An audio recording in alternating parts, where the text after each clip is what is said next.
Spooky Tuesday.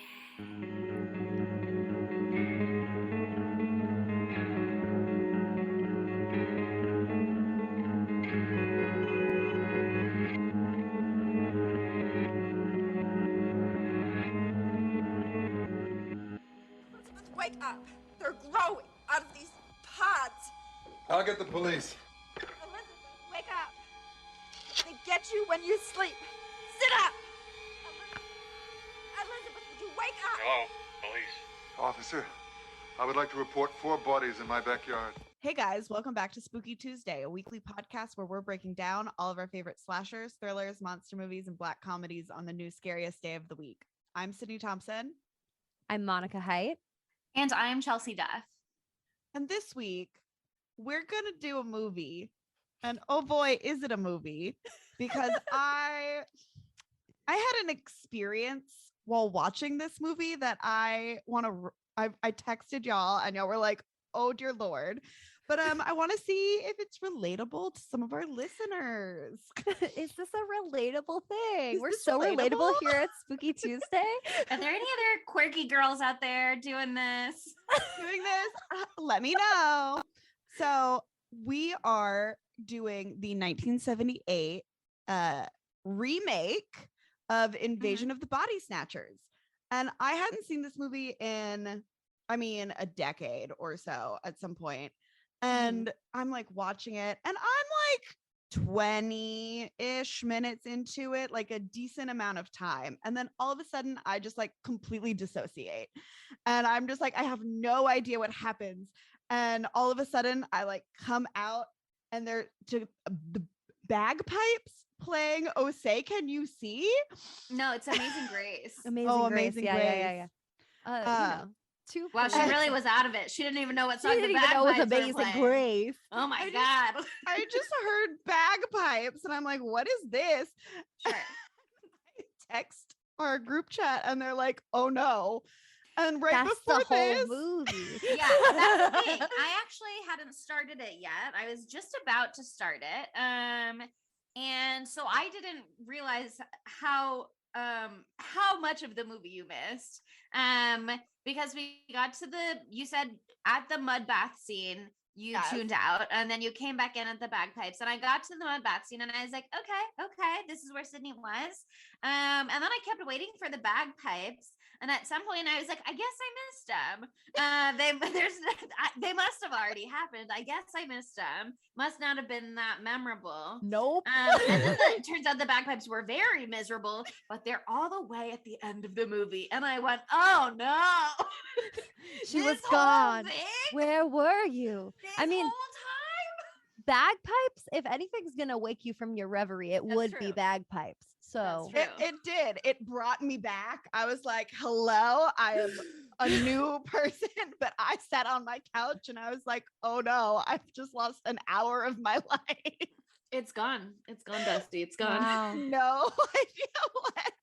Well, I hope that whatever part of you went on whatever journey it went on is okay and is back with you now. Maybe, oh my God, we were just talking last week about astral projecting. Maybe. Maybe. You come to astral LA? projected and came to LA. We were like, Were you astral practicing? project to come to LA to hang out with us and other spooky ladies in LA. She's practicing. Good job. Oh my God, Thank you you. did it. You did it. I felt your spirit. I was napping. You probably were watching over me. Just being like, what's Chelsea So doing? Sweet. I Mhm. do have your location, so that makes sense. It's important. Yeah. You're like, I know where she is at all times. It's fine. Mhm, Okay, mhm. so if any of you listeners are like me and don't know what this movie is about, let Have me no tell clue. Did not experience this movie. I went back and rewatched it, but let me tell you, like the ending, like I watched up until maybe the bagpipe scene, and then I stopped watching after that. I was like, why just can't gave I? up. What was the Why point, can't- frankly? You why missed can't all I the build up. fuck it? Oh my God. Okay. What is So, the movie about? We'll the learn for the movie- first time. Listeners, we are experiencing this at the same time. Gorgeous. Beautiful. So- You guys are so in sync. Thank you. Invasion of the Body Snatchers is about when strange seeds drift to Earth from space. Mysterious pods begin to grow and invade San Francisco, California, where they replicate the residents into emotionless automatons, one body at a time. I love when Sydney reads the IMDb because she always sets it up like she's gonna just say something. She goes, "It's about," and then she just reads it. It's about that thing when a strange seed drifts to Earth from space. You know that thing. You know that thing. You know that thing. Okay, but here's the thing. I have a theory. Yeah. I think why so many people are emotionally unavailable now is because they are all pod people. Maybe I did Yeah. notice that a lot of the dialogue they were having about like the family structure and like marriage, blah blah blah. That felt very current. That's the same dialogue people are still having today. So frankly, yeah. So here's I the thing. support your It's not me choosing emotionally unavailable partners. It's just that everybody is pod The people pod and I people. have no other real option. Yeah. Yeah, and also, okay, I'm wanting us to bring the phrase "pod people" back. I know that people still use it, but not nearly enough. I've like heard it used like 3 times ever, but like that's a hilarious, beautiful reference, and it should always be made because it's always applicable. Like you said, Yeah. half the dating scene it's pod people, so they're I out start- there. If I start dating again in the group chat, I'll be like, oh, another pod person. Oh no. Ugh. Classic pod person. But yeah, Right. apparently that became like a huge term because of the 1956 movie and this remake, but they never actually say it in either movie. It just became like a colloquialism of people talking about all the pod people. The people just knew, okay? The people The knew. people The just vibes were knew. right. Okay, something that was super crazy about this second one. I read this really good, again, Hollywood Reporter article about like the context for this movie. Mm-hmm. And it was like an interview with Kaufman, the director, and something really interesting about like back in the day. This movie came out on December 22nd, 1978. December 22nd, 3 days before Christmas. Like, my God, this is a very disturbing movie. So like I just can't imagine watching this in the holiday season. Like it would have been almost as disturbing as when I saw Uncut Gems on Christmas with my dad. Uncut Gems. Almost, maybe equally as disturbing an experience. But it was a month after, it came out a month after the Jonestown massacre. Oh Which no. is when 909 people took their own lives in Guyana under the direction of cult leader Jim Jones. And they all, you know, relinquished their individuality and did that whole thing. And yeah, cults. They all cults. unalived themselves. Yeah. Mm-hmm. Well, the Jim Uh-huh. Jones massacre is actually like super complicated too, because a lot of people did not want to. That's the drink the Kool-Aid thing, and a lot of people didn't want to. But he was like, "Hello, I have a gun." And it wasn't so we're actually all Kool-Aid. gonna. It was like Flavor Aid or something. It was like a different thing, but everybody just associates it with Kool-Aid. And Kool-Aid was the like, people don't know. Kool-Aid was like very upset. They're like, this is hurting our brand. Please stop saying Of course. Yeah, of course. It's a nightmare for them. It's a Brands need PR to learn nightmare. how. First of all, it's good PR in a bad way because people are saying your brand, and they're talking about you, and you're getting buzz. All People are press going to is buy it as good a joke, press. and that's bad, and it's sad, and it's dark. But people will. I know that you astral projected out of that bitch and you were gone, but I fucking love this movie. It did take me 4 hours to watch it. It is 2 hours long. It took me 4 hours to watch it. I paused it a lot of times and I rewound it even more times than that. And that was just because my sweet, sweet little brain could not fully commit in one sitting. But I was like, Monica, this is such a good movie. You give it the time that it deserves. And then I would rewind too far. And so then I'd rewind too far forward. And then I'd rewind too far back. And that's why it took me 4 hours. But it was worth it. And I had a great time. Well, I watched it in the normal amount of time that it takes to watch the movie, I'm which so proud actually of you. it's rare for me because I usually do a lot of rewinding like you do because I'm trying to write down quotes. But I guess I had a busy week, so time was limited and I could only watch it once through at normal speed without pausing a lot. And it was great actually. And I Yeah. know when we introduced it last week, I said that I thought I'd seen the end of it on cable when I was little. I don't think that is the case. I'm not sure. I have like a vivid memory of pods, but they don't look like the pods in this movie. And so I'm Maybe wondering. watch the first one. Yeah, I didn't even realize when we were talking about it last week that this is a remake and there's a 1956 one until you texted and you were like, "Which one are we doing?" And Yeah, I then almost watched the wrong one. I was talking about it with my parents pressing this play. weekend, and my mom was like, "Oh, I think I've only seen the 1956 one." And so I think it's possible that's the one I've seen, and so I'll have to watch that now to find out.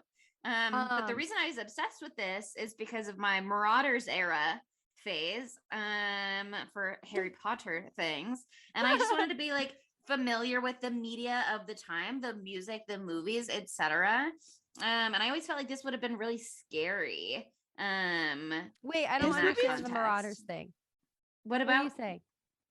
you know what the Marauders are? You read fanfic. Yeah, I know what the Don't Marauders pretend. is. What does it have to do with Invasion of the Body Snatchers? It's the time period is like the late 70s Oh, to 1981. I And was was like, what do they people talk are always about like, imagine them Invasion seeing of the Star Body? Wars? No, that would be wild. She doesn't give us that much information. Okay. I was like, what? No, but for my role playing and my fan fiction writing, I needed to be immersed in the For culture your of the times. LARPing. Yeah. I have not LARPed. I have done some minor cosplay for a movie release. But Okay, that's but here's the my thing. business. I think we should all. LARP. Yeah, I think we should LARP. I would But LARP for with what? you. Who cares? I think we should just. We do got it. a lot of It's a good options. point. We could do it for any movie we've covered, anything Mhm. that's not that. Here's the thing. You tell me. You give Monica specifically. You give me and Monica, and you too, Chelsea, a theme. We're gonna show up. We're gonna show out. Execute. Did you see last week? Did you see me last week? Remember when I was a plant? So like, Oh, I wait, think- actually, this movie was perfect to follow Yes. Little Shop of Horrors. Yes. And we really did not plan this because while we do give some general thought to our schedule and being like, we can't put a 70s movie right next to a 70s movie, we have to space them out, blah, blah, blah. We really did not purposefully go Anaconda to Little Shop of Horrors, so many through lines, Little Shop of Horrors to Invasion of the Body Snatchers, so many through lines, but it worked out really well. it Yeah, and truly also did. like it's not a perfect themed month, but we sort of unwittingly have done a themed month. And I know that you haven't seen Troll 2, right, Chelsea? No. Oh, I just spoiled it. Sorry. That's okay. They'll find Hey out guys, in we're like doing an hour. Troll. Yeah. We're doing We're doing Troll next 2 week. next week. So listeners at home, you've seen Troll 2. If you have, then you know that there's a pretty obvious theme. I don't want to say what the theme is yet, but I will remember Is it this and I will. Space Flowers. Because it's been It's two not Space Flower Space movies in a Flowers. row now. I know. Okay, that's one thing. We have a Space Flower 2's weeks going on right now here at the pod. And we also have a 50s B horror 2 remake 2's weeks going on right now because Mhm. like Yeah. both these movies were 50s B horror and then remade into something else in the subsequent decades. So that's another mini theme. But this theme is more overarching and it will. I mean, you could kind of tie Anaconda into it, but like very, very tenuously. But like Little Shop, this movie, and Troll 2, it do be strong. So I will reveal it next week. Monica, remember, tattoo it on your arm so you remember. to say what is Tattoo next it on week. your arm right now. Get a Right needle, break now. open a pen. Okay. Well, starting off with actually this movie. Uh-huh. Right off the bat, one, Donald Sutherland is someone that I'm interested in now. Shockingly hot. Shockingly hot. Shockingly Listen, hot. Love his young- hair. Young Mr. Bennett, a babe.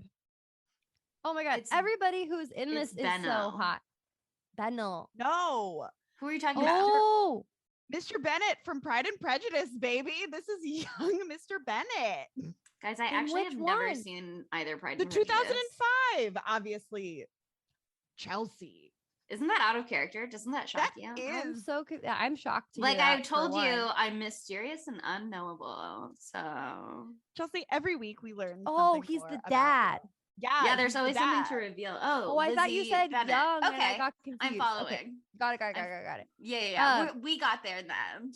I'm glad we worked through this. Sorry we weren't prepared for your joke, Sydney. Thank you. Or reference. I don't know it was a joke exactly, but we also it was a have reference. I'm moving on. we also have Brooke Adams as Elizabeth Driscoll, and she is really, really hot too. And I relate to her chin. And so I liked that. Also, she looked a lot like Parker Posey in some of these shots as well. I can see that.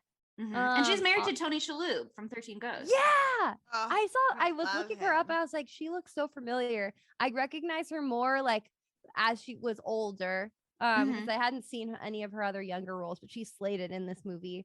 Jeff Goldblum as Jack Belisek, and way hotter in this movie than in The Fly to me. Well, that's because he doesn't get gross, dissolve. He doesn't get grossified. Grossified is not a word, but there we go. This is a grossification of a hottie movie, though. If you noticed, people are getting scaly. People are getting dry. People are getting webby. A reminder to moisturize in the winter. We also get Veronica Cartwright as Nancy Belichick, and she's amazing as well. And we get Leonard Nimoy looking hotter than I'd ever seen him in my entire life as Dr. David Kibner. I'm always into Spock. I've been into Spock. I love that. I love him. But his swoopy hair, oh my God. I was like, you are obviously a pod person from the beginning. But I love you, and I still trust you a little bit because, mostly because of his sexy, authoritative sweaters that he wears. I didn't even realize that was Spock, too. Wow. Well, okay. Good. She was dissociated for much of the film. I understand. Okay. He's pretty clearly Spock, but she was dissociated. We love you, and it's fine. Maybe she's not a Trekkie. Maybe she's not a Trekkie like we are, and that's fine. Who's we? I am. Me and my multiple personalities. I'm so sorry. I speak in the royal we at times. Yeah, okay. Excuse me. Your Highness. I was assuming that you were a Trekkie. I'm sorry. I used to watch a lot of Star Trek. I just I guess I was not paying. I mean, clearly paying. Yeah. I've watched that. He has space blindness. It's fine. He didn't have the eyebrows or the ear. He didn't have the eyebrows or the ears. No idea. So sorry. We've all been there. I didn't recognize that Veronica Cartwright was also Lambert from Alien until I just looked at her IMDb right now. I recognized her, but I was like, I couldn't tell you what else she's been in. Same. But yeah, so it's a fucking rocking cast, and then right from the get-go, this movie, I think for me was the most is the scariest movie we've done in a while. Not because it's like jump out of your seat scary or jump scary or anything like that, but it's really the psychological type of horror that I really, really, really like. This was a serious scary movie, and it's, for me, I think the best one we've covered in a while, Anaconda, a national treasure. Little Shop of Horrors, also a national treasure, but serious acclaim wise, there are so many amazing stylistic choices that they did in this movie that really, really made it get under your skin. From the beginning, something that really stood out to me was the sound design. Yes, exactly. Oh, it fucked me up so bad. The name of the guy who did so creepy. It's so creepy. So the name of the guy who did the sound design was Ben Burt. He did that, and he this is a quote from the Hollywood Reporter article, but it says the film's audio progression highlights strong elements of nature amid bustling humanity in the early stages that give way to more industrial noise. So there's all of this just cacophonous background sound throughout. So little noises will be repetitive, and usually there's background noise in any movie, but there's a score as well. There's also really well done score in this movie too, but there's sort of this focus on just inane sound. I don't know what the first one is. Maybe it's like birds chirping when they're in the park in the opening scene, and it's like really loud and all encompassing. And then when you get into the house where Elizabeth and what's her husband's name? Jeffrey live, there's the tick tock of the clock, and it's just like, I don't know, for me, I have a thing where I like cannot hear a clock tick. I will take batteries out of every single clock. Like I cannot sleep in a room with a clock ticking. So that was driving me nuts from the get-go. And it just like builds and builds and builds. And there's also the sound of the trash trucks. There's like a lot of trash trucks, and that sound is really loud and really cacophonous. And then that becomes very, very important later on in the film. And it's just like it's so well done, because like right from the get-go you can tell that something's wrong, because like everything's quiet except for these noises that are just so persistent. Oh, it's so good. Yeah. And there's something about the beginning, and I noticed it less as the movie went on, but I noticed it in the beginning because at first I was like, why do I feel so weird? But it's, I don't know how to describe it exactly. Maybe sucking all the water out of you. I'm sorry. No, but gross. But like I think binaural is the word, maybe, where it's like one ear at a time, sort of. It's like coming out of the left speaker or the right speaker, and I could kind of feel it like panning from one side to the other, like going through your Yes. head. And I so listened with speakers. I wish I had listened with I was listening on my headphones. computer, but I was like, my face was 3 inches away, because I was, lying on my tummy in my bed, and it was so engaging, and it was so creepy, and it's so like weird, throws you off balance. But IMDb trivia also said like he just got very creative with some of the sounds too. Like in the pod growing scene, apparently he recorded the heartbeat from an ultrasound from his pregnant wife, and that was part of it, and that like you could tell some of it was just like so creepy, these discordant tones.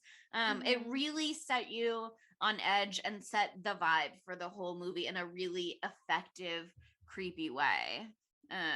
And the score in general was just great. But apparently the guy who did it, Denny Zeitlin, he's an accomplished American jazz pianist and composer, but this is the only movie he did. Oh, wow. And it's like, baby, we got to get you back out there. Yeah, no, it was so awesome. And then like just to toot Ben Burtt's horn a little bit more, apparently he just has this like encyclopedic, how do you say that word? Encyclopedic. Let me say it word. for you. I say it. Encyclopedic. He had apparently an has this encyclopedic knowledge. We did it. We got there in the like end. all of the sounds that like, because they have like pre-recorded sounds that you can like use in sound editing, like Foley stage stuff that people would use. So like, what's the name of that scream that's always in everything? The Wilhelm scream. Yeah, like that. Exactly. I know that like because I'm a huge James Blake fan, and he has a song called that. Anyway. And there's like the children laughing that you can always recognize as like the same children laughing in a bunch of movies. So like there's this quote from the same Hollywood Reporter article, and Kaufman says, I remember with Ben Burt, somebody would play a door slam and he would identify when the slam was made and what it was. Warner Brothers, 1937. And so like he had this like crazy knowledge, right, of all these different sounds. And so he used that to, spoiler alert, create the pod shriek, which it becomes so important in the film. And so he was just like super innovative. He knew all of these different sounds and he made it so bone chilling. And he remembers, Kaufman said he remembers that one of the sounds used was a pig squeal mixed in with other elements. And then this quote, I love it. I love this quote. He said, he created a meal of sound. And I love that. I just love the way that that's phrased. So fucked up. It's like the wall of sound, which is something that Phil Spector created for girls group music. He's bad, but it was a cool thing in music anyway. But like, it's so true. I mean, we watch movies all the time. I don't always pick up on all of the like smart people film choices that they make, but like these ones were so well done. Also like cinematography wise. Yes. The camera Really- work is so interesting. It's super interesting, especially I noticed it in the beginning too, because like you're saying, you just feel so weird at the beginning. Like they won't show you anyone at first. Like Yeah. everything, you're in the other room, like hearing Elizabeth talk to Jeffrey. Like it's just these weird shots where you're like kind of far away and there's the ticking and the ticking. And then like the opening, they do so many weird things to unsettle you on purpose in this movie. And like the first thing that they do, besides the cool jellyfish alien thing at the beginning, which I really like. And we'll talk about that as well at some point. But when they open in the park and the children are like running around, and then all of a sudden, like you see this priest, and you're like, what the fuck? And there's a priest on a swing. That's the first sound. It's the squeaking of the swing. Swing. It's that horrible creaking sound. That's the first sound that really sets you off. Yeah, but apparently, who was it that played the priest? Robert it- Duvall. Yeah, it's Robert Duvall playing the priest. And this is like right in the aftermath of The Exorcist. So everyone is like freaked out by priests. So they just like bring in all these like weird fucking elements right from the get. It's so fucked. Yeah, apparently he was just like friends and had worked with Philip Kaufman, the director, and he was just like in San Francisco for a couple of days. And so they're like, oh, come be a creepy priest on a swing. And he was like, sure. And they gave him, per IMDb, an Eddie Bauer jacket as payment. Yep. Okay. I don't know what an Eddie Bauer jacket is, though. Do you It's know a what brand. that is? Yeah. Okay. Brand. I thought it was something It's more a fun than that, but a pretty sure. nice brand. okay.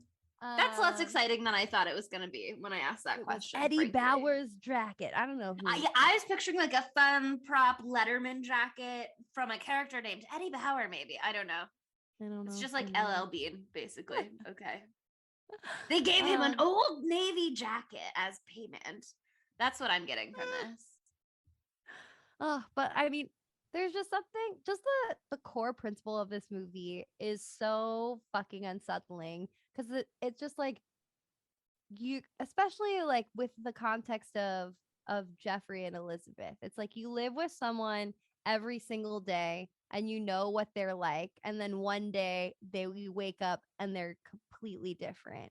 And like the amount of gaslighting that Elizabeth receives from literally everyone. They're just like, what the Everybody. fuck are you talking about? Like in my notes, I wrote in all caps, if I wake up one day and I tell you guys that Adam is acting super weird and it's like he's not Adam anymore, if you don't fucking believe me, I swear to God.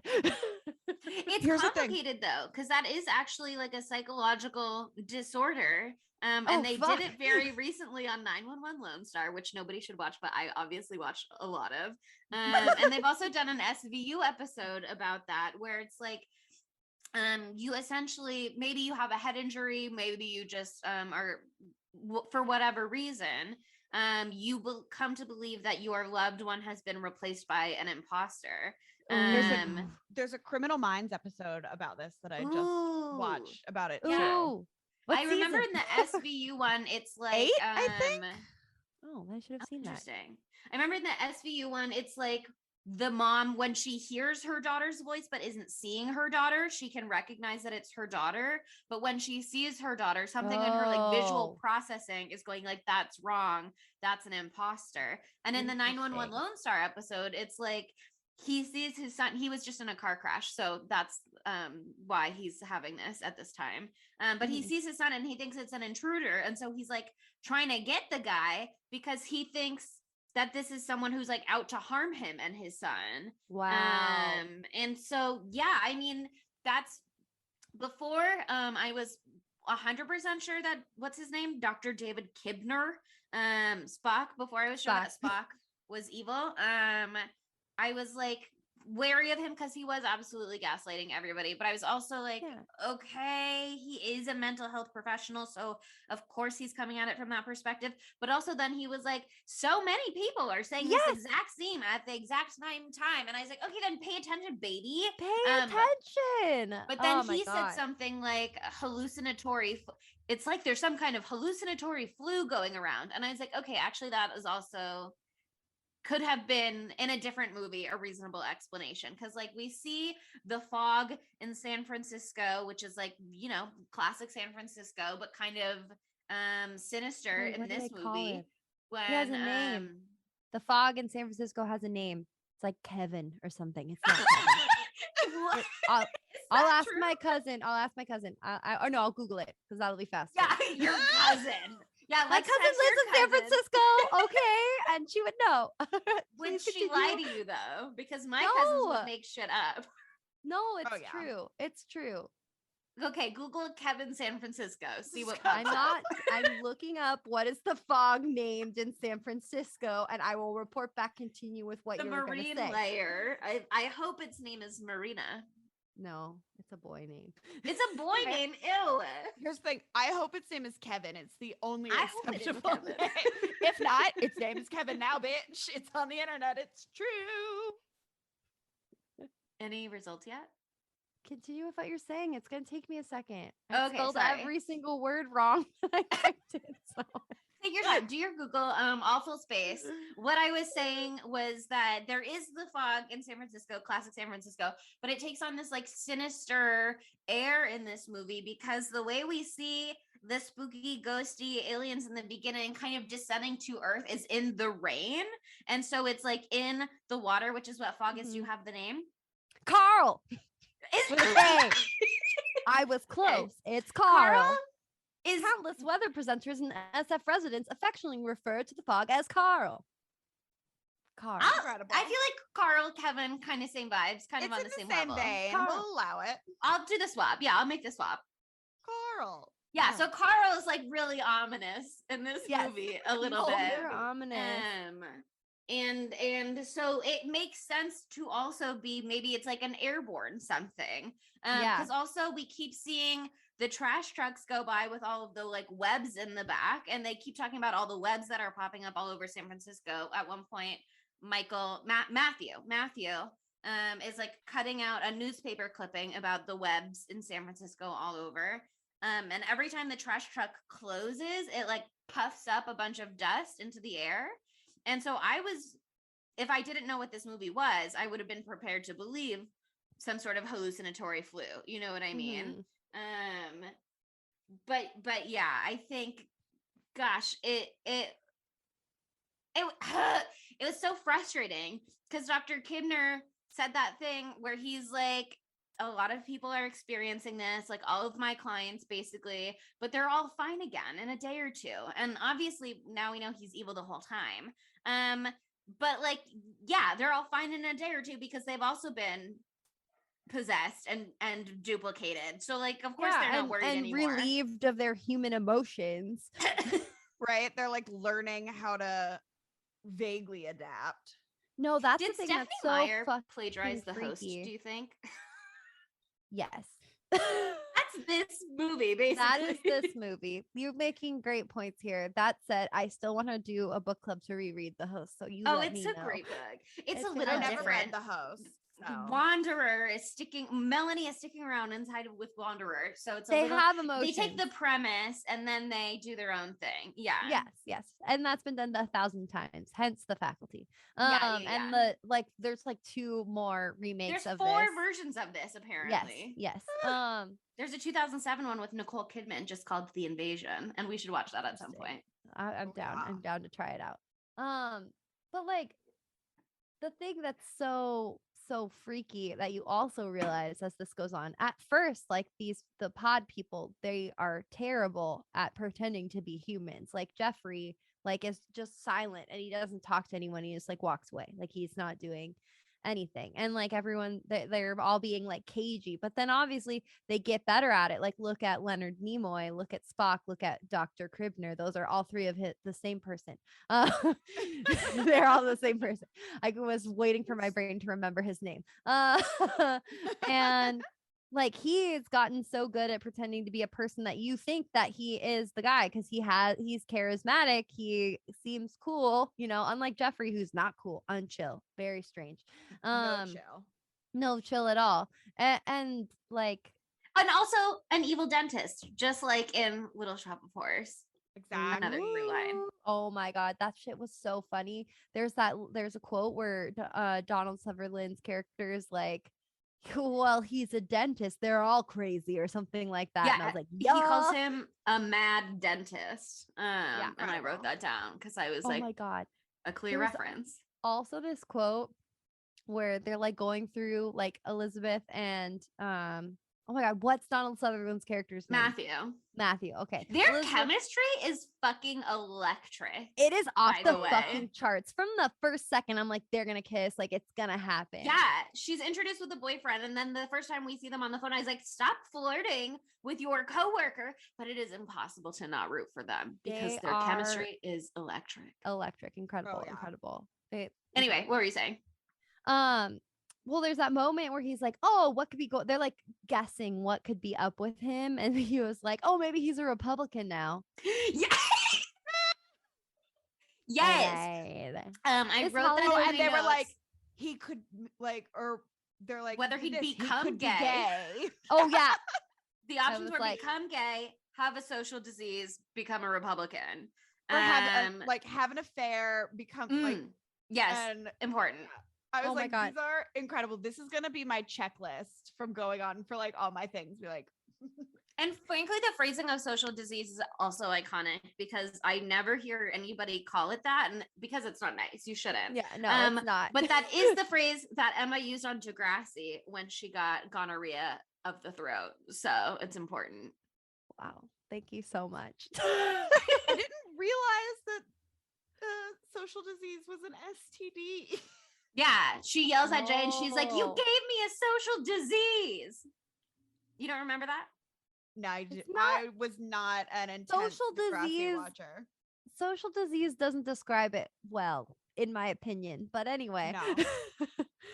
But yeah, this Hollywood Reporter article I read had Kaufman, the director, being like, oh, the Republican line. And then here now in 2020, blah, blah, blah. Oh my Trump, god. blah, Oh blah, my- blah. And I was yeah. like, I can't do this if this whole article is going to be this. But he dropped that pretty quickly. And there was actually some good stuff in there. So thank God. Still read the article. Wait, I'm very scared about what you were saying that he was saying, but perhaps I don't want to know. No. He was saying, I just don't need everything to be related to Trump times. Like I don't. Sure. Like I don't need Yeah. everything. Like how everything is an allegory to the pandemic. I'm like, I don't need Yeah. everything to be an allegory to the pandemic. Like it is. You're right. But I don't want to like. Let's talk. It's about about it in a social different way. responsibility at large. Yes, most Yes. things are. Yeah. But yeah, I did think it was interesting watching this movie that I feel like a lot of the complaints that the Fox News crowd has about media these days, I was like, that could also be applied to this 1978 movie. Like, let's not pretend any of this is new. That's just Hollywood, baby. And also like, sorry if people don't like your politics, maybe reflect. Yeah. I mean, oh God. Well, okay. I don't want to say this very deep quote from Kaufman too early in this episode because it's more about like the end. But Okay, I'm happy to jump to the end. well, yeah, frankly. okay. I mean, as this movie progresses, like it's awesome. It's so fucking awesome. You get like the flower. We haven't even talked about that. There's like this weird flower, and everyone's like, "That's cool." So they take it home, and then they get fucked. And like you slowly but surely start to realize that if you come into contact with the flower, like if you touch it or something, and then you go to sleep, then that's the issue. Like, I think, do you have to touch it for this process to begin? Or like, if you are just in the city of San Francisco, if you go to sleep, a pod will find you and it'll start sucking the liquid out of your body and creating a replica of your body. What do you think? Early on, when the rain has just fallen, bringing all of the little seedlings or whatever with it Yeah. to the plants, I think early on, the initial outbreak is from the plants because Jeffrey goes to sleep with the little flower at his bedside. And then there's a long shot on the flower while he's sleeping. And then when the alarm goes off and Elizabeth wakes up at 6:45, he's cleaning up broken glass by his bedside. So I think the implication is that like we saw with Matthew later on when he's falling asleep outside in his garden in the chair, like the little tendrils are creeping from the plant Oh, to like if you're you. out, I think the Yeah. plant has to be like near, like it's like in theory, if you were inside of your house on like the 20th story and there weren't any plants in there and you go to sleep, you're probably going to be fine. Yeah. If you're in a coma, maybe it'll have a long enough time to climb up to you. You know what I mean?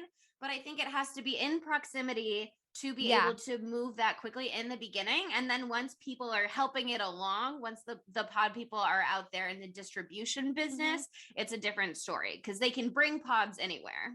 Yes. Okay, I also really enjoyed like the reveal of how they change you, because my entry point into the invasion of the body snatchers is the faculty. So in the faculty, like a little worm goes inside of your body and like changes your body into the alien. Like it's more like a parasite.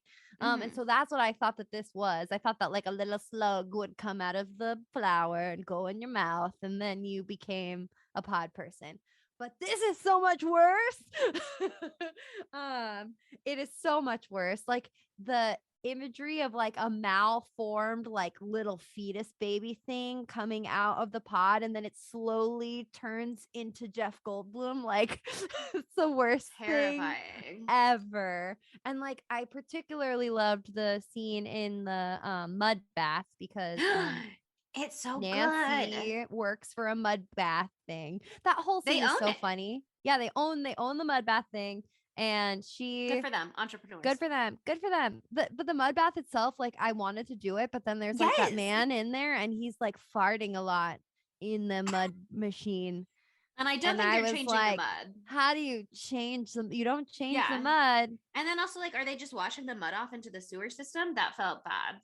Yeah, I don't know. So there's the questions, 70s, though. But they're still good people, you know. Yeah. We still love them.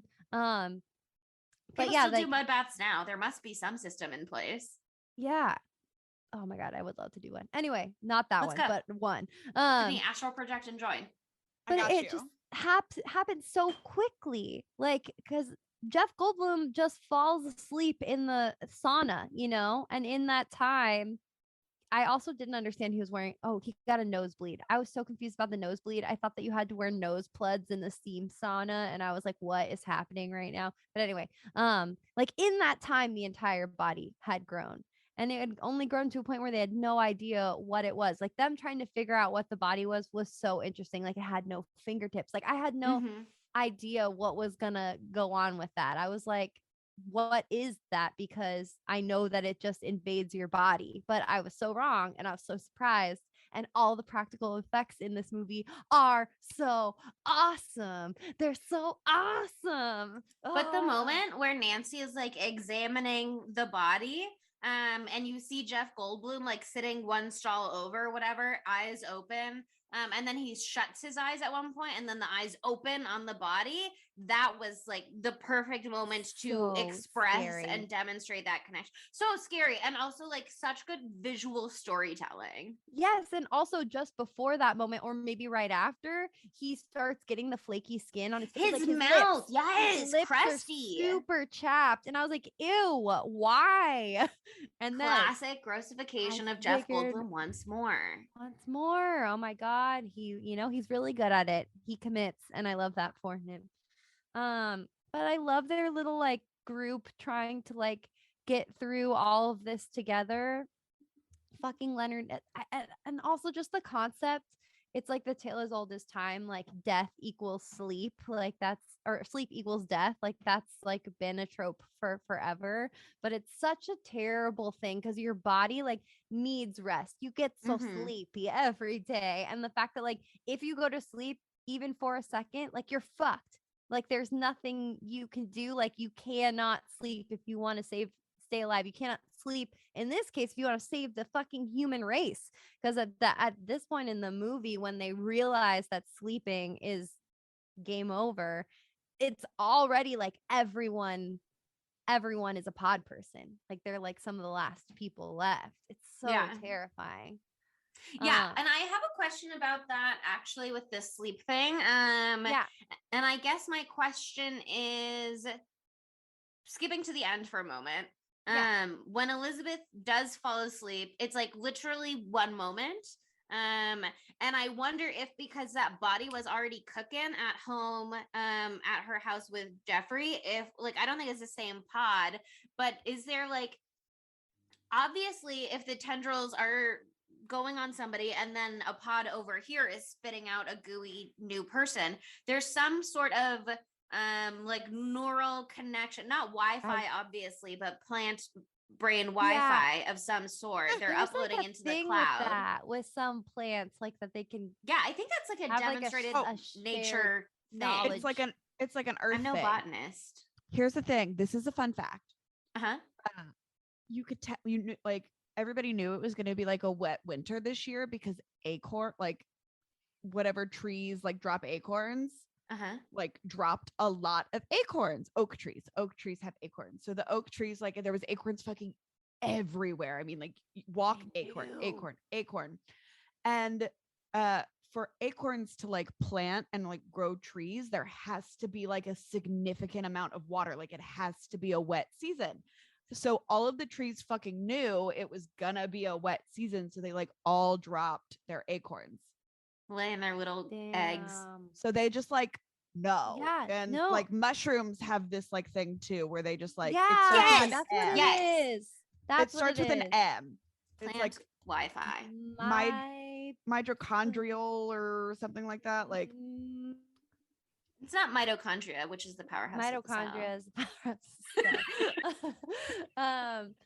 No, but yeah, I think because like there's some article that I read that described it as like the pod downloading all of your memories and absorbing all of your memories, and so it's like it started that process, so maybe it has less left to do, and that's why that went so quickly. Neural network in plants is giving me scientific articles, which we will assess and get back to. Yeah, we'll peer review later. Yes, but yeah, it's just such a fucking terrifying concept. And then before we go too deep into the end, I just want to say this one really fun thing that they did in this movie is they included people from the original in the movie. So hold on, let me pull up who it is. Yeah, so one of the most disturbing parts of the movie right away, and this is one Donald Sutherland Matthew should have fucking recognized, that this was not just in Elizabeth's head, but like Elizabeth is like freaking out. She's like, oh my God, something's up with Jeffrey. And then all of a sudden this man starts running down the street, screaming at the top of his lungs. What does he say? Did you write it down? He's like, they're not who they are, or something like that. It's like, yeah, they're coming for you. Like that, they're coming for you. Yeah.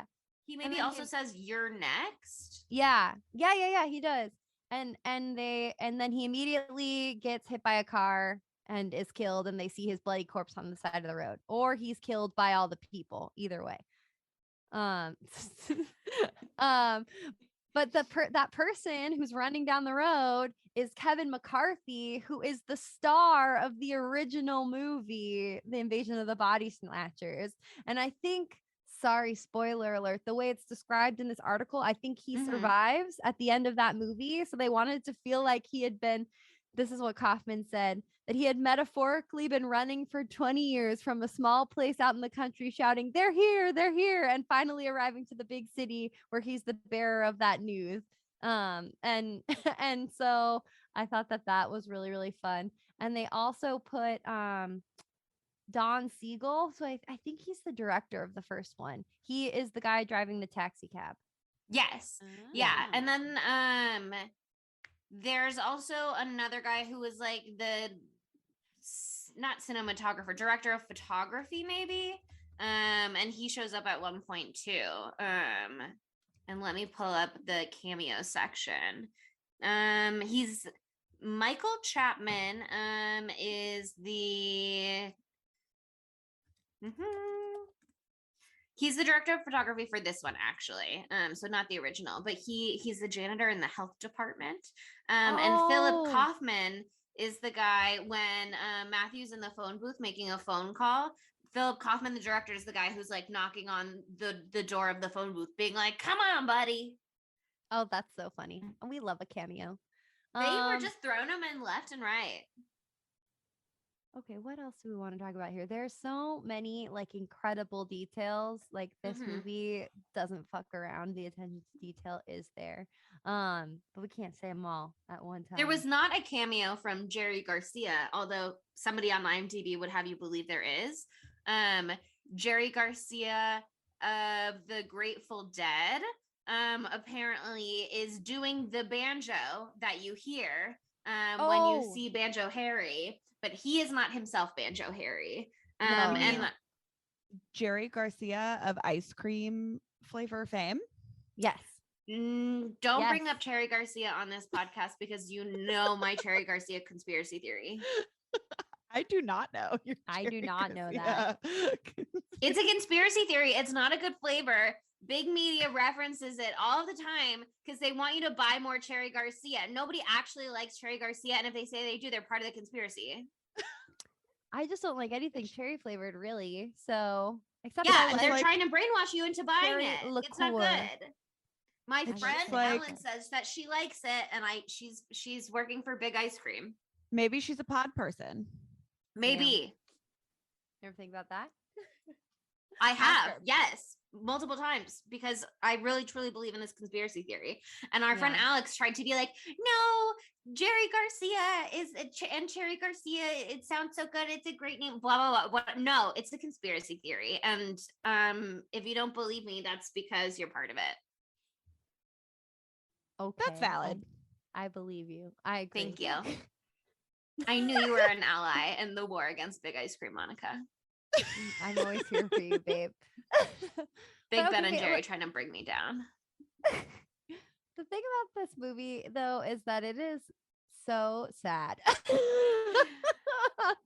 You really you have fun the whole time because you're like, wow, whoa, what the fuck is going on? And it is just things get so bleak. Because what do you do if you're just one person?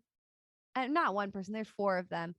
But the entire city is working together and they all can tell that you're not like them. Like, what do you do? Like, this is a little bit before that point, but I love the montage with Matthew when he's calling all of the different governmental offices, trying to let everyone know. And that is just pure fucking chaos. The sound design in that, like, oh my God. The overstimulation of it. Yes. Super overstimulating. Yeah. I mean, this is like a psychological game, this movie. Like you feel this movie. Like, and they do a great job. Fuck you to all of you who made this movie for making me feel that way, but good job.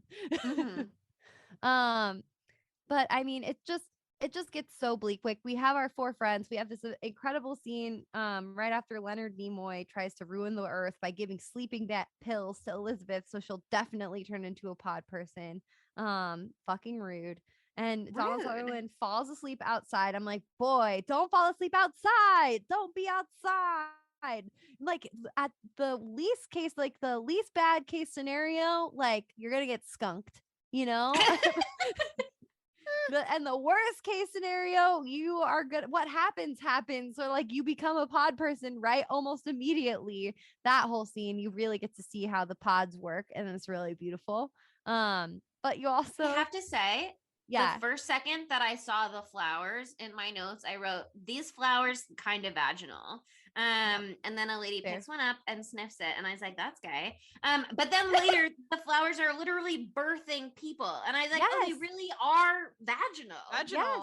Yeah, 100%. They really are spitting out these gooey, hairy, bald at the same time little heads, like big old babies. Literally get compared to fetuses at one point in the mud bath scene.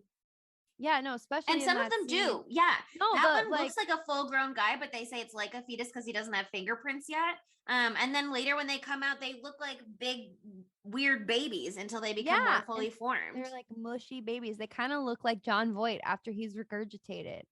Oh my God. Another through line. Yeah, Another exactly.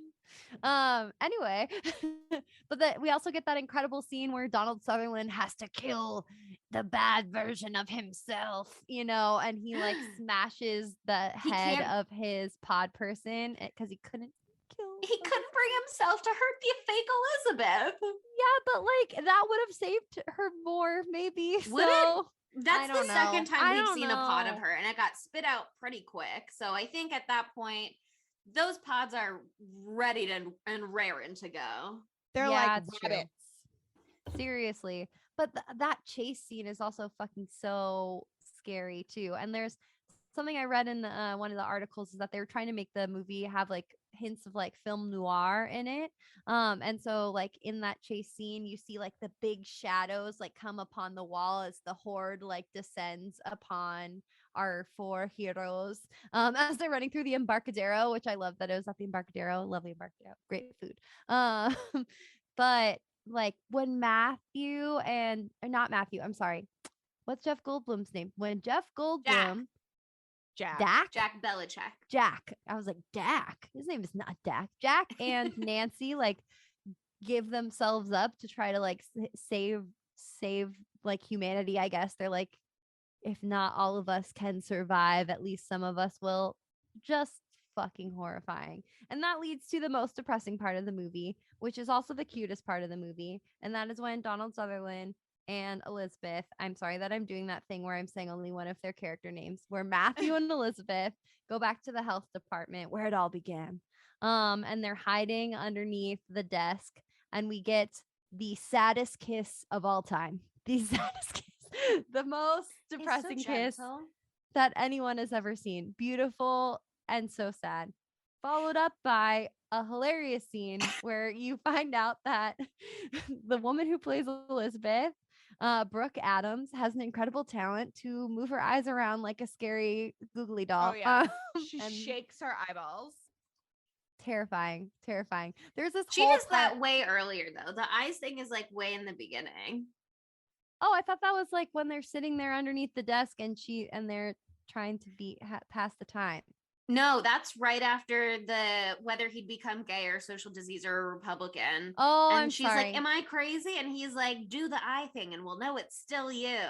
And I can do that eye thing. By the way, Abby, I'm very talented. And I used to do it to people in the 4th grade. Yeah, duh. No way. I watched her do that, and then I took my selfie camera out and I tried moving my eyes all around, and I took the most disturbing video of myself that anyone has ever seen. And it does not look anything like what she looked like. It didn't work for you? No, I just looked like I was having some sort of terrifying attack. Actually, I probably have not done it in like 15 years. Maybe I can't anymore. I don't know. I'm too scared to try. But I used to be able to when I was a baby. But to that point, I actually would like to argue with you and say perhaps one of the cutest moments is when he feeds her a piece of celery with chopsticks. Oh, that was very cute. That was very They have cute. a lot of cute moments. And at first I really kept being like, stop flirting. You guys are flirting so much. This is inappropriate. But like I said, like they're so tender with each other, and like clearly Jeffrey's out of the picture at some point. Already you know what sucked I mean? Before that, she already had said like, "Oh, he sucks." Essentially, there's that quote where he says, "Oh, he sucks," you know. Yeah, where he brings her. She comes home. He pulls her into his lap, makes out with her, and then like peeks her head over so he can look at the game. Yeah, and then he comes upstairs and she's reading, and he's listening to the game out loud. Sir, she's reading. Stay downstairs with your TV. She had to go downstairs instead. He had to go. He's the first one to go, and that's fine. No one missed him. But it just gets worse and worse and worse, because then we find out that Jeff Goldblum has been changed, just like that. We already knew that Leonard Nimoy was bad, but here he is now, and it's confirmed. And also, don't you love that they find those speed pills? And she's like, "Oh yeah, it's speed. We take speed sometimes when we're doing our tests." And he was like, she's like, "Oh, should I take one?" What were you gonna say, Cindy? Honestly, very 70s of them. Just classic, like taking speed. It's just actually like it's speed. It's not like something else. It's speed. And yeah, they call it like his pills or whatever, and then just literally like, you know what we're about here. Yeah. And then Matthew's like, "Yeah, take 5." I was like, 5? We're gonna take 5. Well, thank God they take 5, because they're immediately like squirted with like freaking night pills right after that by Leonard Nimoy, squirted with night pills. Quote Monica Hyatt. Yup. That's what it is. And I was like, wow, thank God they overdosed on speed 5 seconds before this. But I mean, the ending bit of this movie is just so much acute chaos. I can't even fathom it. This is where Sydney blacked back in. And also blacked back out again on the second rewatch. Sure. But I mean, like, they're just trying to get the fuck out of town. They can't get to the airport because it's like blockaded. Everybody can figure out like who they are, what they are. Yeah, the taxi driver who's the director from the original, like you were saying, he says over the radio, like, we've got 2 type H, assuming H for humans, 2 type H humans in the back seat. And then they get pulled over. And he's like, they're in the back and they're like already running away. But like, there's literally, it's so all over now that like all of the systems have been overtaken. They're operating in the open now. They don't need to be sneaky anymore. No, they're not. And then we get the reveal that the trash cans are. Oh no, not yet. We don't get that reveal yet. Never mind. But the one thing that I forgot to mention is that they briefly reunite with Nancy again. Sad because she's like, I couldn't find my husband anywhere. Have you seen him? And they're like, we'll help you find him. They just fucking stabbed him. So like with a dart. With a dart. So like he's dead in all senses. He's gone. But she gives them the great hint where like if they just act without emotion, they can pass under the radar of all these pod people, which like she's fucking resourceful as hell. Let's give some shine to Nancy. She's incredible. Oh, and Nancy is great. I feel, and I don't remember if we talked about this at the time or if I knew this or if they mentioned this on IMDb trivia, but it feels like Wes Craven must have been influenced by this in some way when he was doing Nightmare on Elm Street, because like you've got Nancy, you've got sleep is the enemy, you've got taking speed to stay awake. It just feels like a lot of these elements are coming together. Totally. No, yeah, I can totally see that. Nancy's so resourceful, just like Nightmare on Elm Street, Nancy. Yeah. No, that was his muse. That's the muse. Uncut Gems. How many times? Stop doing Uncut Gems. You did it last week. You're doing it twice today already. Enough. Well, make it stop coming up, Chelsea, and then I'll stop doing it. Enough Uncut Gems. Uncut Gems. If only I could do the voice like Sydney is. But the most fucked up part of the movie, it's one of them though, is right after Nancy teaches them how to fly under the radar, Elizabeth fucking fucks it right away because oh man, this is so fucked up. We've been set up earlier that there is a man who lives in the park. Banjo Harry. Who plays the banjo Harry. He has a cute dog. And later on in the movie, Matthew sees Banjo Harry and his dog asleep with 2 pod things next to him, and he tries to wake him up, but he can't wake him up. And he's like, oh no, but I gotta go. And he leaves him there. Well, he kind of kicks the pod and it squirts some goo. Yeah, so he kicks the pod, squirts maybe some goo. And that's around why in there. The pod got damaged. And it fused dog and Banjo Harry to create Dog Harry Banjo. I don't know, but it is a dog's body with Harry's face, and they created a prosthetic of the man's face, which is amazing. And then they put stuff on its lips that the dog would like to lick, so the dog's tongue would come out between the lips. And that's why it's extra fucked up, because it's like it's so fucked up. It's so fucked up. And so I don't blame Elizabeth. She sees that shit and she can't hold it together. And she's like, she absolutely loses it. So fair. And you know that had to be the moment that the faculty took with Famke Janssen's head on the tentacles. Yes. That's that moment. And it's also very Mars. I mean, obviously Mars Attacks came after this, but Mars Attacks with the lady on the Chihuahua, that's this moment. Totally. That's 100%. But yeah, the final act of this movie, like when we just get Elizabeth and Matthew like running around, they basically find out that there's like a huge operation for growing these pods. Like there is infrastructure. There is an insane amount of infrastructure. They got They've trucks. got a grow house. The trucks go to the Yeah. grow house. The grow house is right next to the ocean. There's an ocean liner and it's taking the pods to Europe. Like we're fucked. It's over. But Donald Sutherland still has hope, you know. But you know, that gets dashed pretty quickly when Elizabeth finally succumbs. He like runs towards the beautiful bagpipe boat because he thinks that bagpipes are actually playing on it. Turns out it's a record. It's not even live. Oh my god, it's not even live. And also the boat is a pod boat now.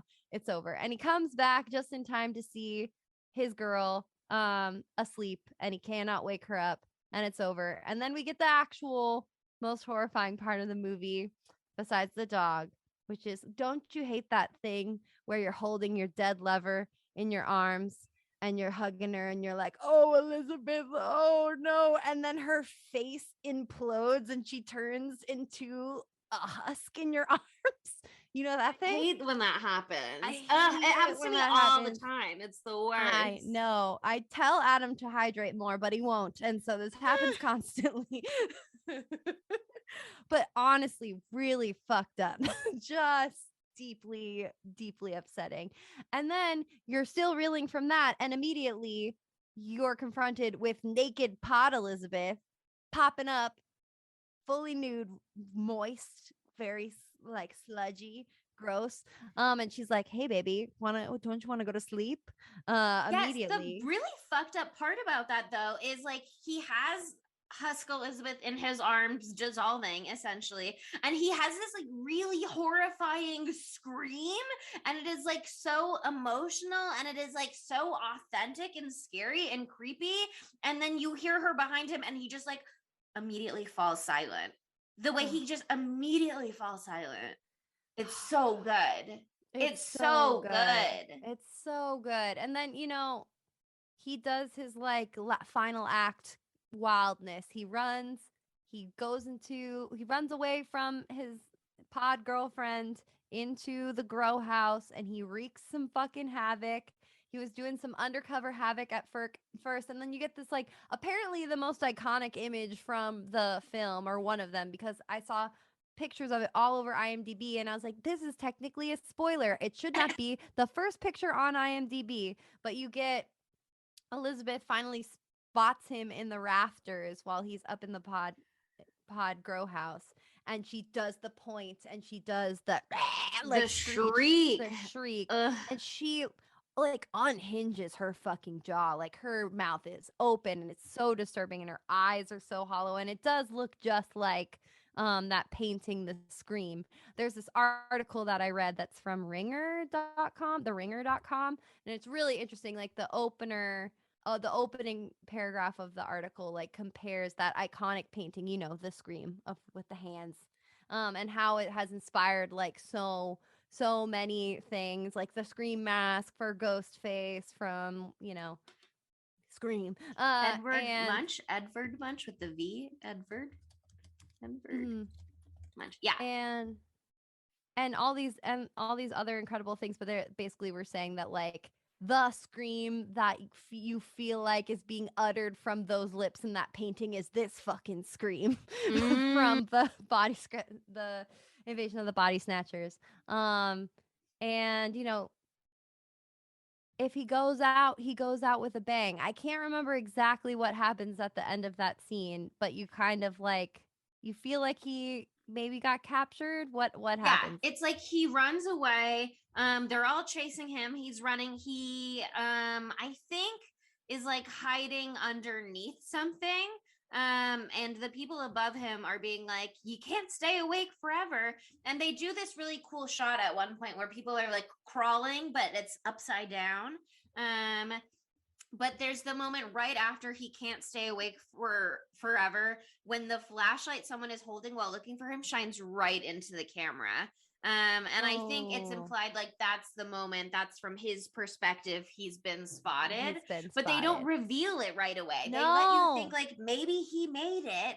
Because he's kind of being a little weird. He's like going along with everybody, but Yeah, he's a little different. Maybe he's got a it hand in the cuts pocket. to like It his kind of seems like he workplace has the an next agenda. day. Yeah, it kind of seems like maybe he's doing his thing, but you're not sure. Yeah, And he's then, either pretending to be a pod person or he's a pod person, and there's no way to know. yes, and you see him like observing people as he's walking by. Like you see all of these like elementary school kids getting bussed in to some place, being like, "Why do we have to take a nap?" And it's so they can be turned into pod people. Yeah. But you see him like clocking it, and so you think, okay, maybe he's still like on the mission until he runs into Nancy again. And by God, Nancy is out here because so many times now it seems like Nancy got. Like Nancy ran off out to die with her man, Jeff Goldblum. You thought it was game over. She pops back up. She kind of like creeps off at one point when Elizabeth has her freak out over Banjo Harry Dog. And I had to be like, did they dip and leave her behind, or did she creep off? And I had to go back and check, but she kind of like slinks away because she's a survivor, because she's also a conspiracy theorist and is the one that's like, why not a space flower? And she's right. Yeah, they always said they'd come in metal ships.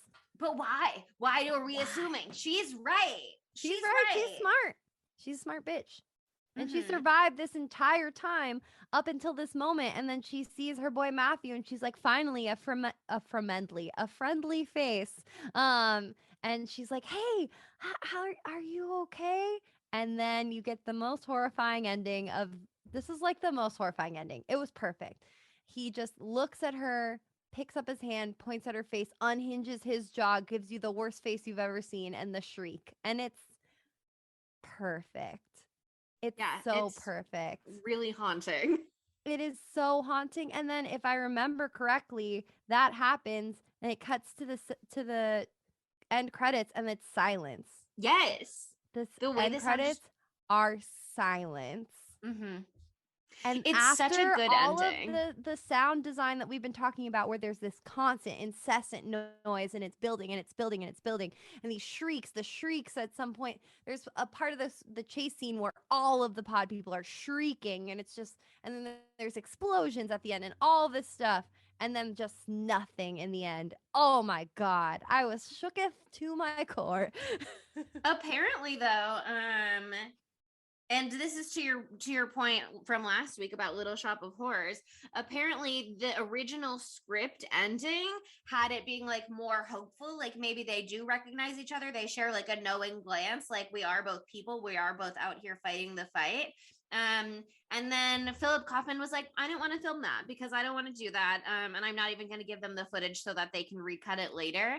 Because I guess maybe that is what happened with the original 1956 version, is it got like re-edited so that it would not be so grim at the end. But I love that it's grim at the end, because you get to a point where you're like, how could they possibly get out of this? Like, what could they possibly do? There's nothing. There's no reinforcements. Yes, you need reinforcements. There's nobody coming. There's nobody to come. It happened too quickly. It happened on too large a scale. There's nothing to do. And I liked that they were like, yeah, shit's just fucked. Shit is just fucked. But apparently they didn't tell Veronica Cartwright that he was going to do that point and scream. And she didn't know what was going to happen. And so that was very real fear. Yeah, in the article with the Hollywood Reporter that I keep referencing, they kept the entire thing a secret even from the executives, because back in the day directors could do stuff without the executives breathing down their neck all the time. How cool. So he didn't even talk to Donald Sutherland about it until the night before. So there's this quote, he's like, the night before we shot, I talked to Donald Sutherland about it. He could have rejected it and we would have been in some sort of trouble. They would have been fucked. But Donald embraced it, and the next day we went out to shoot it. And I don't remember that we even told Veronica until Donald turned and did that shriek. So yeah, she had no idea. And like the film, they apparently screened it for the first time at George Lucas's house, and so the execs didn't know either. And so they see this ending and they get the same gut-wrenching reaction that we had, which must have been cool. But yeah, I mean, this movie is so interesting. And now I'll share that quote that Kaufman said that I thought was really interesting. that kind of like sums up the film. He says, "What I like to think about the film and the original is the subtext. What I like to think about the film and the original is the subtext that if we go to sleep, we could turn into pods. We should not only say our prayers before we go to sleep, but we should examine ourselves upon waking in the morning. It pays to re-examine what you stand for each day." And then he also concludes, "In the end, if the film is valid, which I hope it still is, it's really the loss of humanity that's the tragedy." And I was just like, oh, God. Yeah. Fuck. Yeah, because that's the part. Like Leonard Nimoy in the lab scene, which is so funny to me, by the way, that they're like, the health inspector's gonna save the day. And they're like, the health inspector's gonna run tests on these little flowers, and we're gonna figure it out, guys. So hilarious. But he says to them something like, "You'll be born again into an untroubled world, free of anxiety, fear, and hate." And when he starts to give them the sedative, they say, "Are you taking a selfie, Sydney?" No, I'm taking a picture of Pickle. Okay. I just saw you phone up, and I was like, "Oh, she's live podcasting our podcast." Can we see the picture? Yeah, I just texted it to you. Okay, good. Important. But when they get the sedative, I think Elizabeth says, "What is this supposed to do?" And Spock says, "Just a mild sedative to help you sleep." And she says, "I hate you." And he goes, "We don't hate you. There's no need for hate now or love," which is like blah, blah, blah. If you want to be like, no hate is a utopian world, he is right that you can't have no love, no hate without no love. Yeah, And they're two it's sides so like, of the same coin. yes, and it's such a beautiful moment though that like in the next breath Elizabeth immediately turns to Matthew and is like, "I love you. I love you." And he doesn't say that to her until way later, although obviously you can see it from the first moment where she shows up really distraught at the elevator and she's not even saying anything, and he immediately is just like, "What is wrong? Like, what's going on?" And then they have the coziest looking fucking hug. It looks so good. Such a good hug. That chemistry. Yes, it's so good. Like I said, acting. electric. But the immediate turn to "I love you" is so beautiful to me, especially within context of that quote from Kaufman about the loss of humanity is really what's at stake. No, and like, what is really that? And what does that mean? So it's just like humanity, we're so fucking flawed. We're terribly flawed. But it's like, is this better? Absolutely not. Being void of anything ever, just like, what is the point of their society? Just to I don't know, bring pods around the town? I guess it's just like to expand the species. That's their whole thing, and that's it. Until they all turn into little seeds again. Yeah. Yeah. It's very the host. They're just trying to take over the galaxy. Like, you guys feel love? This feels like fire. What does she say? Something with Jared, it's like an explosion. But then with whatever his name is, it's blah, blah, blah. I have not read the host since 2008. Yeah, me either, but I committed it to memory. You're more committed to Stephanie Meyer than I am. I'm so sorry. But anyway, that's a vision of the Body Snatchers. Let's ask the age-old question. How could it be gayer? Like I said, sniffing that vaginal flower, that was gay of that lady. I feel like Nancy could have been gay, but also I love Jeffy. And Nancy is bisexual. They're both bisexual. Oh yeah. Big bi energy. Bi-wife energy. He has bi-wife energy. Bi-wife energy. But I could also see Nancy being non-binary, or possibly both of them being non-binary. I feel like they're very much conspiracy theory brain, which leads me to say that they could be like question everything people, which to me implies that they could really have examined their gender identities and come to terms with whatever that may be for them. I like the road you took there. Yeah. I just feel like they are very reflective people, introspective people. They are very much questioning the world around them. And so these like this language and these identities have existed for a long time, but I think have not always been accessible to people. People may not have had the language for it before on a large scale, but I feel like they would be people, even if they didn't know there was a term, even if they didn't know it was an established thing, they would have explored that within themselves. Yeah.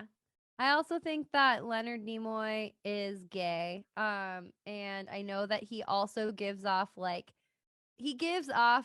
creepy older man who is being too touchy with all women. But if in your mind you're like, he's gay, then it doesn't feel as bad. And then I like that for him.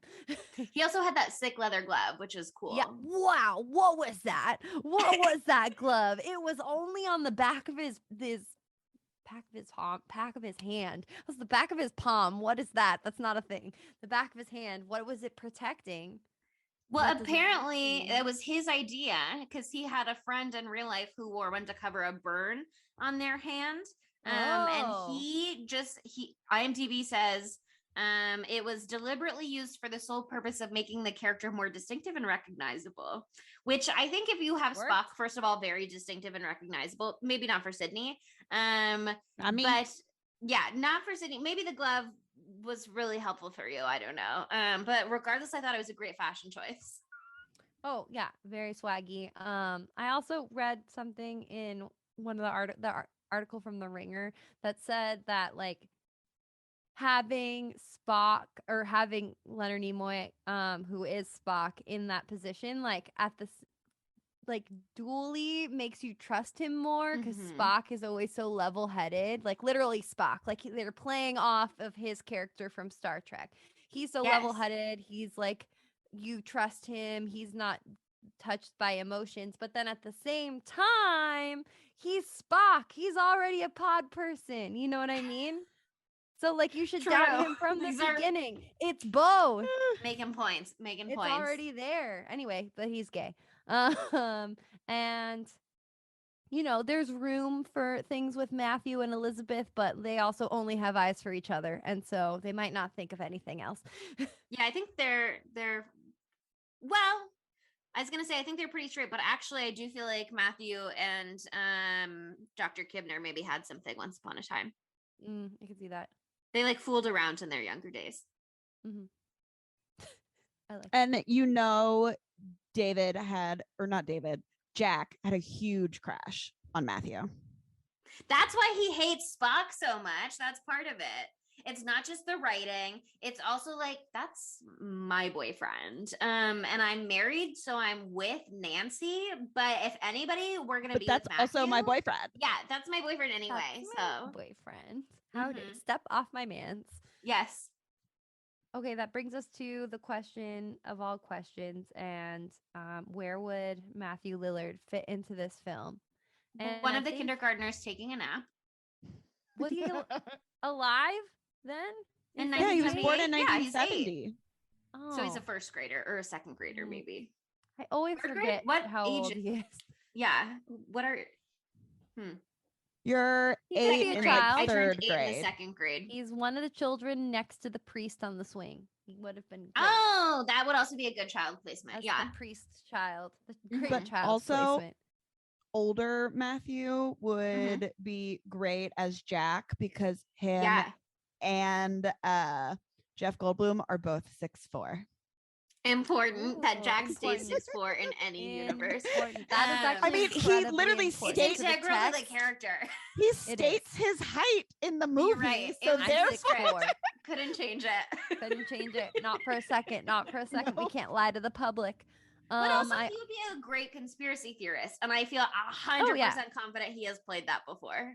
He could have been I've never been more confused in my life as I was in that scene with the book signing or whatever the fuck was happening. I was like, what is he yelling about? I don't know who this man is. I don't know what he is saying. I could not I couldn't understand. I could not understand what he was saying at all. It took me 15 minutes later to realize he was a poet and he was mad at Leonard Nimoy because he doesn't respect his writing and he cranks out these shit books and blah, blah, blah, blah. And I was just like, shut up. There are more important things happening. But I love you, Jeff. Actually, now that I'm looking at that part of my notes, there was a great cinematic moment in there too, where it's like still kind of in the beginning where they're talking about people being replaced and people being duplicated and stuff like this. And there's this weird like fun house mirror behind them that's reflecting this distorted version of them. And that's just like a cool set dressing moment. That. Mm-hmm. I loved that. Okay, I think those are a lot of great places for Maddie. He also could have been a great Banjo Harry, especially when he turns into a dog. Yeah, for sure. Mm-hmm. He's got the chops for that for sure. He could definitely play a dog. That brings us to who is the dumb bitch.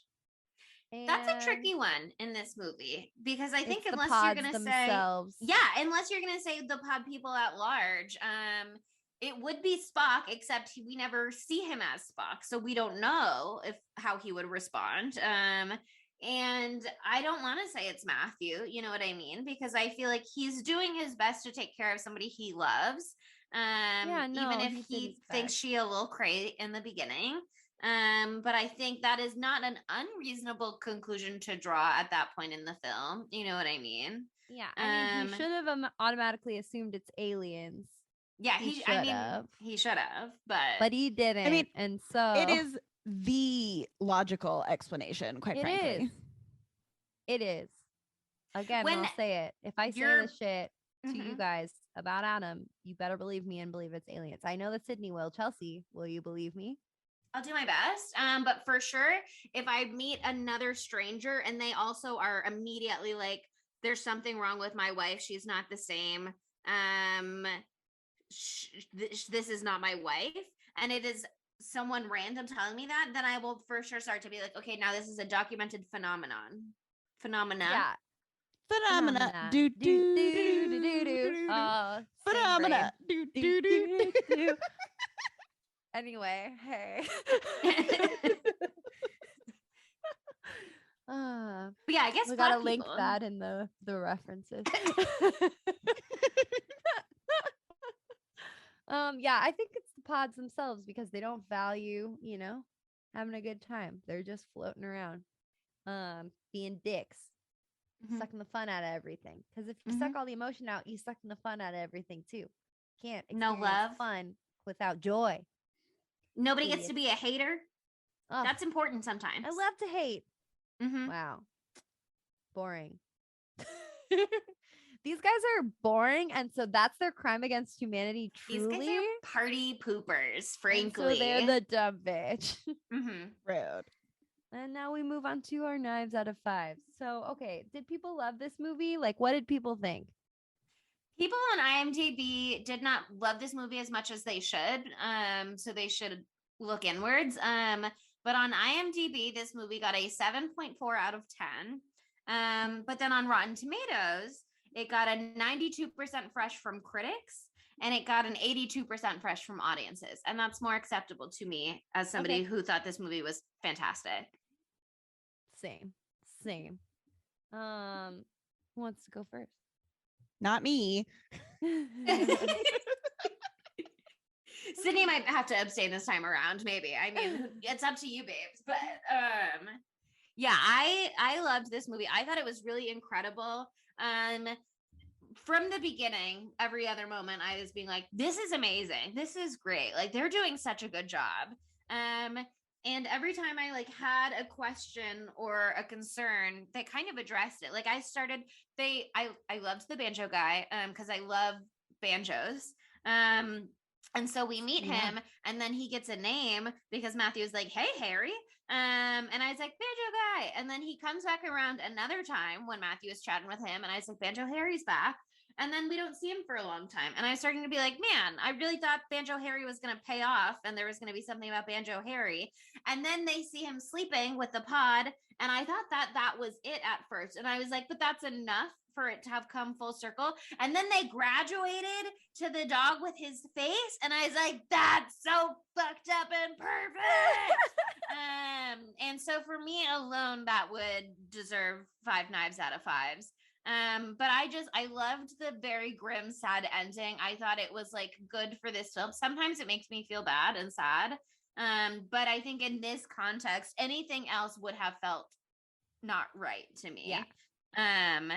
And so I thought it was really great. I thought the opening sequence, with the otherworldly planetary little gooey guys, who were maybe jellyfish, or maybe it was like ink dropped in water or something. They found a viscous fluid for $12 at an art store, and then they dropped it into like, you know, a little set thing that they made, and then they played it in reverse, so it looks like it's lifting off instead of dripping down. Gorgeous, stunning, expertly done. Also 5 knives out of 5s for that moment. I don't have any notes. I thought everything was really wonderful, and I thought everything was great, and I thought it was a blast. And I was not the movie that I saw on TV when I was little, perhaps, but regardless, flawless film. I give it 5 knives.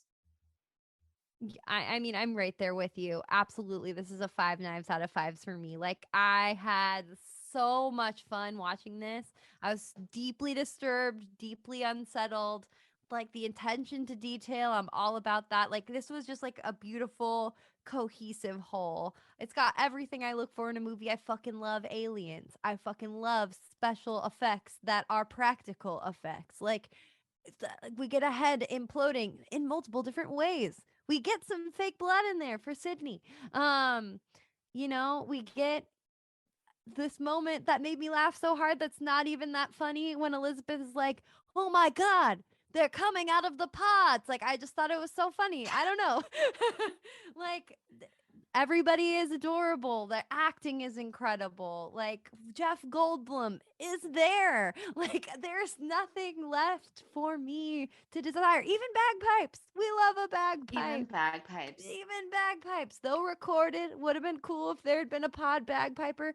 But alas, we can't have it all. But we have pretty much everything we could ever want in this movie. It's incredible. And I will watch the subsequent remakes if I have to, but I know they're not going to. Maybe. Huh? And the 56. Oh, original, yeah. maybe.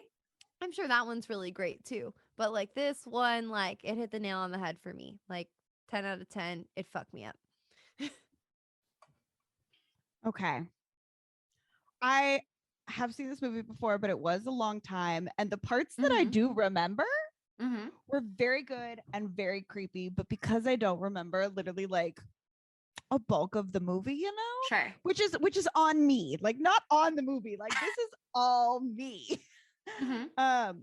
I'm just gonna give it a 4.5. Sure. You know, That's for fair. me, Fair. being a dumb bitch this week. Realistically, I am the dumb bitch of the movie. The dumb bitch this week is Sydney. No, it's not your fault that you dissociated. It's They not should your have fault had you more wanted to come bagpipes. visit us. If they put the bagpipes earlier, maybe it would have changed the game for you. just We needed don't know. that There's no way to know. I know. But like, there was fake blood. The cast is stacked. Even though it is a remake, like, it was so well done. Like, Yeah, and apparently really it's like very original. well acclaimed as one of the best remakes of all time. Yeah. I'm like, watching it again, like, the tone that it starts off on just makes you so uncomfy. Yes.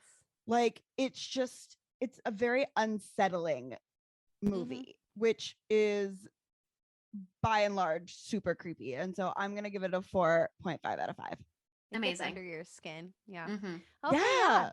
Yeah, it really does. Oh man. Okay, we'll rewatch it again together soon because Adam needs to see it. He would fucking love it, but he was busy. Boo. Tomato, I tomato, watched tomato. this during work hours on Friday because I had the day off and he didn't. So it's not his fault. It is his fault. He should have taken the day off to watch it with you. Anyway, that brings us to next week. And next week we are doing a movie that is very near and dear to my heart. This movie I found out about in high school. It did not come out then. I'm looking up when it came out right now really fast. In the 80s, I think? Maybe in the 90s? No, it came out in 1990, I think. 90. That's what I'm seeing here. It came out in 1990. It is a film that objectively is terrible, but in reality is incredible. It is a feat. It is a sight to behold, and it is Troll 2.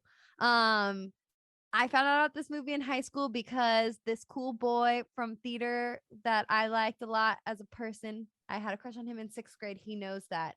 I know who we're talking about. It was Okay. Danny. Danny was like, "You like horror? You should watch this fucking crazy movie." So I sat on my bed. I That's watched so it on on my brand for him. computer. Oh my God, I know. And it changed my life. Like, I don't want to overhype it too much, but like, I think it's gonna stand on its own no matter what I say. So I'm excited. Sydney, you've seen it, right? I don't think I have. What? Oh my God. Okay. All right. So I'm extra glad I didn't reveal the undercover theme. Spooky 3 weeks that we've done. Spooky 3-way. Spooky 3. Ooh. It's a 4-way next week. No, it's a 3-way. It's a 3-way. It's like, I don't think Anaconda is a real stretch to get it to work with the theme.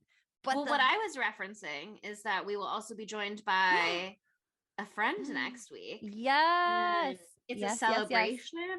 It's Monica's Yes. birthday episode. We're doing a little early because I said, no, we have to have a 5th Tuesday. So Fair. I told her she had to celebrate early, but we can just keep the celebrations going. I think it'll be a No, blast. and it's perfect because our guest is Entertainment Weekly writer Devin Kogan, who is our dear personal friend. We love her so much, and her birthday is 2 days after mine, and so we are Aries Perfect. sisters. So we're celebrating both of our birthdays next week's episode. It's going to be amazing. You're gonna love it, and you guys are gonna have your minds blown. Yeah. I'm excited. That's all. Listeners, if you haven't watched this one, do it. Like, don't expect it to be something that is good, but like, buckle up. Yeah, all I know is that it is called Troll 2, but it is not a sequel. It is a standalone, and they did that because they are just trolling you by making this movie, is my understanding.